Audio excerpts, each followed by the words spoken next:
How to use some Lego stuff. So this is the battery pack. It takes 3 AA batteries on either side and has a strange connector. If you turn it on, you can see it has a light indicating. So you can plug something on here. The plug looks like this. For example, I'll just use some of Lego's LEDs they have. And as you can see, when I turn it on, the LEDs shine. So if I place it in here, you can see they're quite bright. So this is a receiver. It works with a Lego remote, and the remote takes AAA batteries. So the receiver has 2 output points, and the controller has 2 pieces. So it's actually always powered. It's sort of powered. When you push the button, it completes a circuit and sends a output, as you can see. So you can't see infrared light of the human eye, but as you can see, cameras can pick it up. That's the purple flashing. As you can see, so the reason why it goes up and down is the up is like you can change the rotation, and then you can also use more than one receiver. As you can see here, I have a second receiver that's used. This is sort of a new one. So as you can see, you can use up to for one controller. You can use up to 4 receivers. So as you can see, if I put the receiver on the first one and the remote on the second one, they can't communicate with each other. They both have to be on the same one. So as you can see, it of course has the Lego markings on, but the controller has red and blue, and so has the receiver, red and blue. So for example, if we connect a motor onto the red, here's a motor. If we power it, if we just connect it to its power source, turn it on, so now you can see it shows it as power. So if I put it on 2 and the controller on 1, as you can see, if I push the red one, because the motor is on red, as you can see, nothing happens. And yeah, but if I put it on 2, then your motor works. And also, to indicate that it's receiving, I don't know if this was supposed to happen, you can see the light flashes. So I attached some pins to the motor. So now if we line them up, we can attach it tightly. So now the front, if I try and twist it, it won't twist because it's held on. So now you can just fold this entire barrel, which can take up to 6 of these 1x1 tile pieces, round tile pieces that you just push on there. It doesn't matter if it's hollow inside. So then if we activate the motor, it doesn't matter which way it turns. As you can see, it will, let's get it to focus, it will shoot. See? And now that piece is gone somewhere in my room.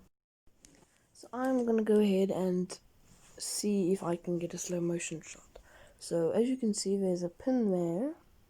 So of course when you activate it, the pin will turn around because of the motor. As you can see there. It might be hard to see, I'll also do that in slow motion.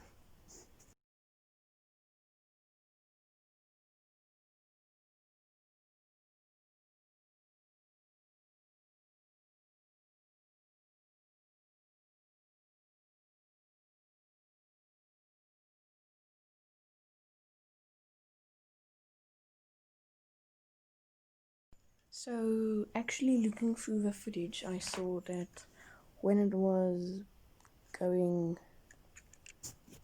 it's this way, when it was flying through the air here, It went so quick the camera even struggled to pick that up. See? You wouldn't be able to see it fly. And thank you so much for watching. And yes, I actually had to build an entire stand for the video to be stabilized, because I couldn't hold it, because otherwise it picked me up moving my hand, because strangely it has to use a motion detection. And yeah, thanks for watching. Bye bye. So it's wired up. As you can see, both of the receivers have power from the battery pack. Both of their wires are connected. So here I have a motor connected to the red, and the other one has a second motor connected to blue. So if I turn one of them to 2 and the other one to 1, so if we place our controller on 2, this motor spins. If we do blue, you can see nothing happens, but if you do red, it works. And now if we put it on 1, and this motor will work on blue, as you can see. So the reason why it can go up and down is because if you go up, the motor turns one way. If you go down, the motor goes the other way. As you can see, now it goes one way and now it goes another way. And there is also a switch, which is of course used because it's me just taping it to stuff, but now I'm not doing that anymore. So as you can see, we have powered it. If we turn it to the back, you can see it's on. If we turn the other way, but of course with a motor, this would be the way it turns, and then you can also change it. But of course, unfortunately, it does not have a indicator that tells you that the switch is activated. It's only this. You can do it from the top and the side. And the power bank or battery pack takes 3 on either side, and it has these plates which have pins on the sides which you can use to easily remove your batteries. As you can see now, it's sticking out, so you can just take it out. There's also a lot of motors you get. Some are small, some are like that you can use on Technique because it has holes, so you can attach your stuff to it. But these ones can attach to plates since they have piece at the bottom, as you can see. And this one you can build into something. There's also some that are big, about like this. They all have different shapes. So you also get something called a piston, and you get a piece that can attach on the back. So you just take a pin and push it in there. Then you can also use one of these motors and attach to the sides. Then, as you can see, if I turn on the motor, holding it in place, you can see it extends out. So if you anchor it somewhere, it just moves, but it can only go to a certain distance. And then it can also go back.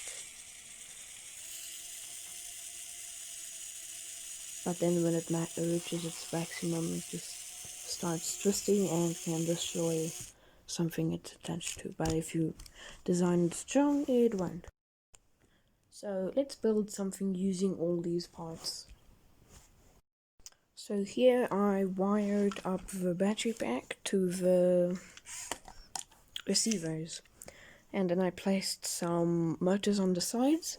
So as you can see, you can switch these. You can switch these if you want it differently, but as you can see, if I control it, if I use this one, the wheel spins, and if I use this one, the other one spins. And then you can take a second controller, attach them to each other, use a second receiver, and then what you can do is power a piston, so then you can add something like this. So this you can add on the back, so as you can see it can drive around, and then you can, on the platform, you can mount your piston like this. So that will, as you can see, push the thing, and all the stuff will fall out. And then of course you can retract it again with your piston. And you just attach it to your platform. What you can also do is you can take a motor. Let's use this one for example. So then you take one of these turrets and attach it onto it like that. Just make sure to use some bearings in these holes to attach it to those holes so it's secure. So as you can see, when it twists, the pin there moves. As you can see, it moves, and if you use a motor to move it, then it will eventually get stuck on this one and twist it. Just make sure when you attach your piston like this, you might want to get some plates and add them on the top here to secure it. So now, as you can see, this is a very strong piece.